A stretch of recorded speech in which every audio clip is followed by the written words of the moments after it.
दोस्तों, आज मैं आपको सुनाने वाला हूँ कहानी हाथी की सूझबूझ। सोनू सिंह जब बुढ़ा हुआ तो सोचने लगा कि अब मुझे सांसारिक लोभ मोह से मन हटाना चाहिए। जीवन भर मैंने अच्छे बुरे कार्य किए हैं, अब मन लगाकर भगवान का भजन करना चाहिए। बस फिर क्या था, सोनू ने तुरंत अपने बेटे को राजगद्दी पर बिठाया, स्वयं माला लेकर भगवान का भजन करने लगा। पूजा करते करते सिंह का मन भगवान के चरणों से भटकने लगा था। एक दिन बगुला भगत ने सुझाव दिया कि वह भगवान का चित्र अपनी गुफा में लगा ले, अपने मन को उसमें लगाने का प्रयास करे। सिंह ने यही तय किया। उसने अपने राज्य के कुशल चित्रकार विशाल नाम के हाथी को बुलाया। विशाल ने सिंह की बात सुनी, फिर उसने अपनी सूंड से ब्रश दबाया, उस पर रंग लगाया और भगवान का सुंदर चित्र कुछ ही देर में गुफा की दीवार पर बना दिया। चित्र बड़ा ही सुंदर बना था। सिंह अपने मन को उसमें स्थिर करने का प्रयास करने लगा। कुछ दिन तक तो उसका मन उसमें लगा, फिर उससे अरुचि होने लगी।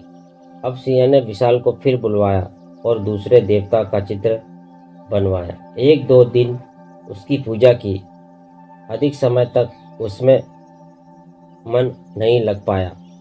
कुछ दिनों बाद विशाल को बुलाकर फिर तीसरा चित्र बनवाया गया। अब सिंह यह भी सोचने लगा कि दीवारों पर अनेक सारे चित्र सजाना बस यही भगवान की भक्ति है। वह उन चित्रों की आरती कर देता, अगरबत्ती जला देता, सोचता कि मैंने बड़ी पूजा की है। फिर वह सारे दिन मस्त पड़ा खाता रहता, जिस तिस की बुराई करता रहता। धीरे धीरे सारे जानवरों में यह बात फैल गई कि सोनू सिंह बहुत बड़ा भक्त हो गया है। अपनी तारीफ सुनना भला किसे बुरा लगता है। सोनू भी जब अपनी प्रशंसा सुनता तो उसके गाल फूलकर कुप्पा हो जाते, उसका शरीर रोमांचित होने लगता। सोनू ने सोचा कि मैं यदि अपनी पूरी गुफा में भगवान के चित्र बनवा लूं तो फिर मेरी और अधिक प्रशंसा होगी। बहुत बड़े भक्त के रूप में मेरी ख्याति दूर दूर तक फैल जाएगी। सोनू ने यही किया। विशाल को बुलवाया और पूरी की पूरी दीवार पर चित्र बनाने को कहा। विशाल मन ही मन में बड़ा बूढ़ा, पर वह तो उसके राज्य में रहने वाला चित्रकार था। साफ साफ आखिर मना भी कैसे करता। विशाल कई दिनों तक चित्र बनाता रहा और सोचता रहा कि कैसे मैं इस सिंह को सन्मार्ग पर लाऊं। भगवान की आड़ लेकर भजन के नाम पर यह तो और भी अहंकार के गड्ढे में गिरता चला जा रहा है। अंत में विशाल हाथी को एक उपाय सूझ ही गया।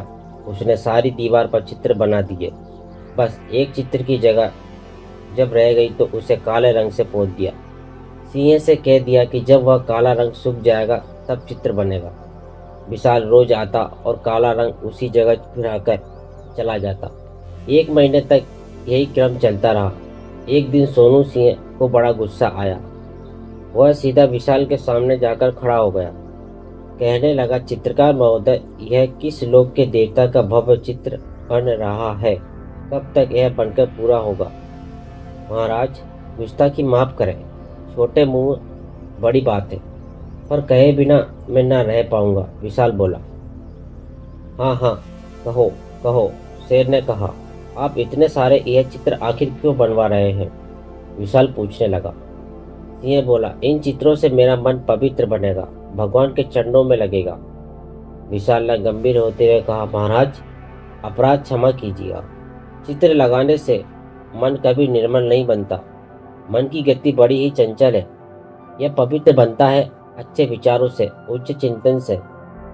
जब तक लोभ मोह और अहंकार की स्याही से मन काला बना हुआ है तब तक उस पर भगवान का चित्र नहीं बन सकता। इन सबको हटाकर सच्चे मन से भगवान का सुमिरन करने वाले को उनकी प्राप्ति अवश्य होती है। अच्छा, तो तुम उस जगह काली स्याही रोज रोज पोत कर क्या मुझे यही सिखाया करते हो? सिंह सोचते हुए पूछने लगा। विशाल कहता, फिर क्या? चुपचाप खड़ा रहा। आज से तुम मेरे गुरु हुए, तुमने मेरी आंखें खोल दी है। कहते हुए सिंह ने विशाल के चरण छू लिए। इसके बाद से सिंह ने चित्रों का मोह छोड़ दिया। वह सब जगह भगवान की झलक देखता हुआ शांत मन से पूजा करने लगा। कहानी अच्छी लगे तो वीडियो को लाइक करें, चैनल को सब्सक्राइब करें और ऐसे इंटरेस्टिंग कहानियों को सुनने के लिए बेल आइकन को भी दबा दें।